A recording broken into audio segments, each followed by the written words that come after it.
ito yung bigas dito sa ibang bansa. Ayan.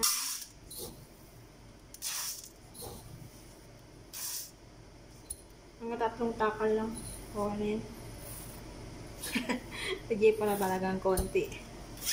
Yan, abot po ng ganitong kalaking bigas. Ewan ko, 1 kilo ba to o 2 kilo? Umabot to ng 1 buwan. Pag ganito. Kasi hindi naman kami araw-araw kumakain ng kanin. Hindi katulad sa Pinas na yun, kanin yung araw-araw kinakain natin. Hapon o gabi. Yan.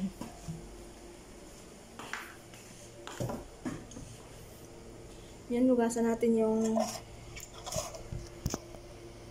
ewan ko, saan ko na napadpad tong camera ko na to. Ewan ko ba kung okay ba yung video ko. Yan. Mamaya mag-delete ako. Tatanggalin ko yung yan, mainit dyan. Hugasan natin sa mabuti yung bigas natin para maganda yung ano. Yan, katulad dyan puti yung tubig ng bigas. Hugasan natin ito masyado. Yung makikita mo na katulad dito ng tubig maputi.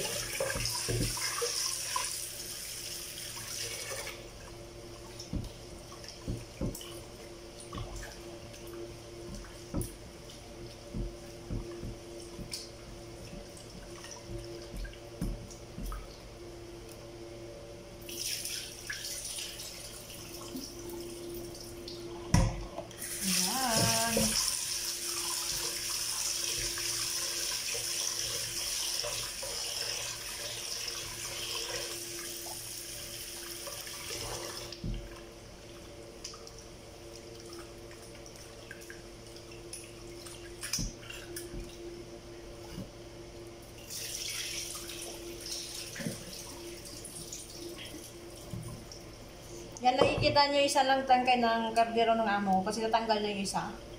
Ayaw kasi bumili ng amo ko kasi lilipat na na daw sa bahay bagong bahay.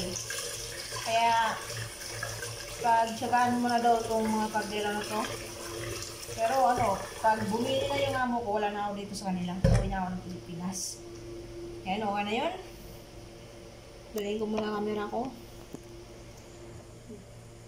Yan. Ito na po yung sauce natin. Nagbubukal-bukal na. Yan. Yan. Taikotin natin. Yan. Yan. Sobrang gulo ng camera ko. Yan yung sauce natin. Alam ko na masarap na po.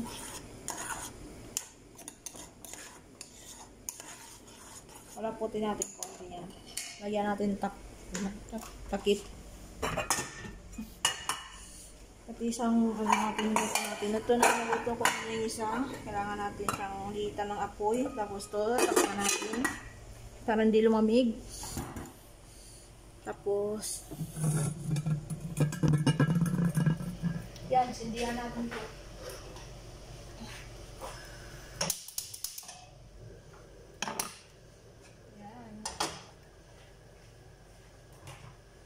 Lagyan natin siya ng konting asin. Dito sa itong bansa, yung bigas dito, nilagyan siya ng asin. Kasi parang wala siyang lasa.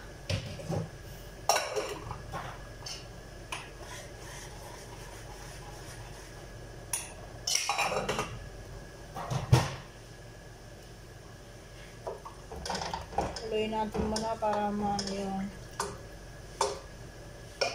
yan. Papakita ko na lang yung susunod yung lulutuin natin. Tapos ito, magsasalang pala ako ng isang dito. Yan. Para sabay-sabay na macaroni lang talaga yung hinihintay.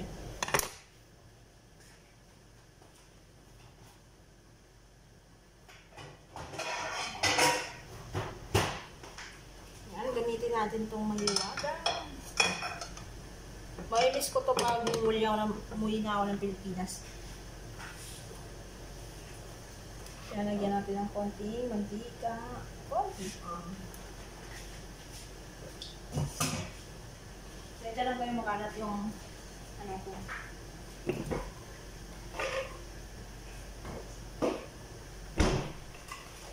Ito yung kailangan natin. Yan.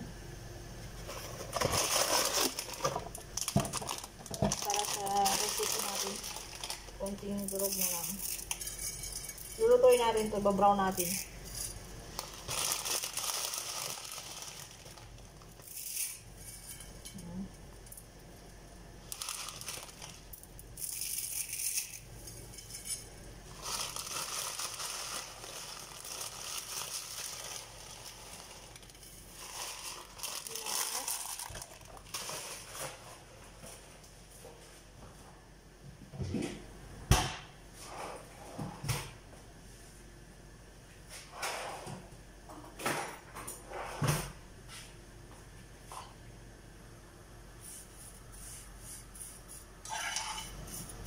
Yan. Ibabrown natin to Wait lang.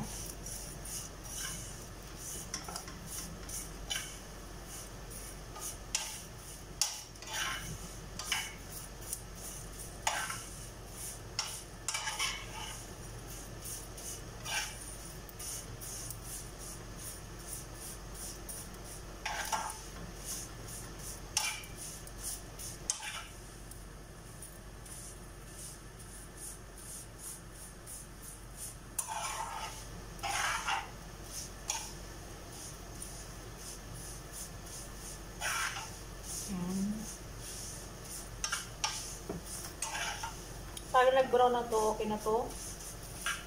Isang recipe na lang ihintay ko para matapos na to. Para makaluto na. Ewan ko pa kung anong oras yung uwi ng amo ko. Galing sa bahay, kabilang bahay. Tapos pag naluto na naman to, yapi na naman doon sa kabilang bahay. Ay, nako talaga. Madali lang siya lutuin. Para siyang, parang lang diyon to. Pero ito, ibabrown natin konti-konti lang. Paano natin ng konting apoy. Baka masusunog na to. Kasi madali naman to lutuin. Yan. Konting brown na lang. Para masarap. Minsan kasi hindi na ako, ewan ko ba kung kain mo ba ako. Kasi yan, lalo ako tumataba. Pag nagustuhan ko yung mga niluto ko. Ay nako, isang tambak na naman ng kakainin. Kaya yan, nagtitipid na ako, tsaka nagtitipid na ako sa kinakain ko.